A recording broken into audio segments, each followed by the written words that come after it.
Hi there, students. Couch. Well, I'm sure you all know the word couch, meaning a sofa. He was on the psychoanalyst's couch, speaking about his problems. A sofa to sit on. But do you know that to couch can also be a verb?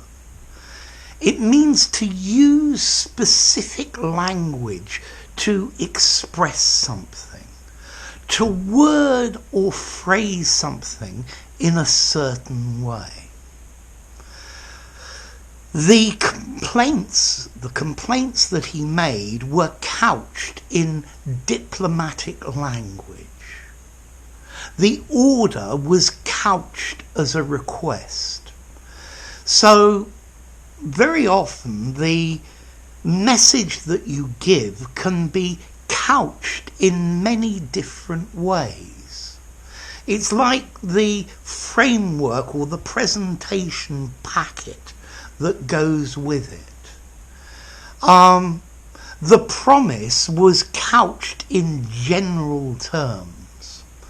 Okay, so the way it was expressed, the message is still the same message, but if things are couched in different ways, they're explained with different types of language, they can be accepted or rejected. It was couched as a suggestion, but it was really an order. I think it would be a very good idea if you do it like this, because otherwise it's going to cost a huge amount of money and work very badly.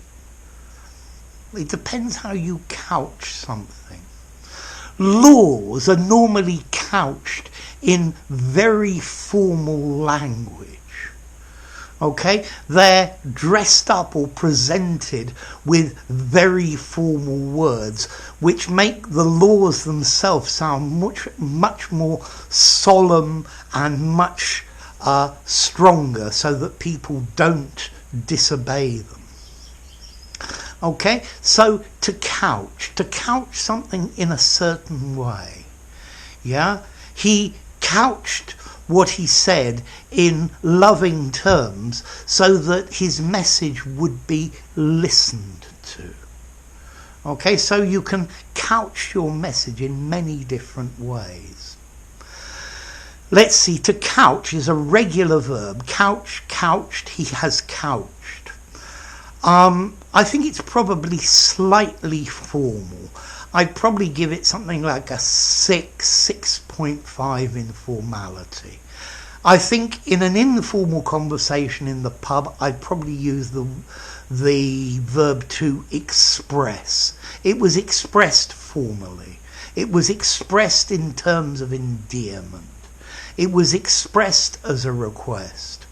But for something semi-formal and for something formal, I think couch is a really good word.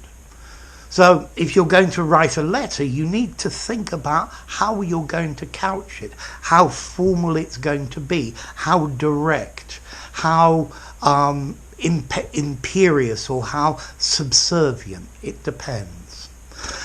Okay, to couch comes from Latin, con loco. Con, together with, and loco, to place, to put, to set in position. Same as the word location.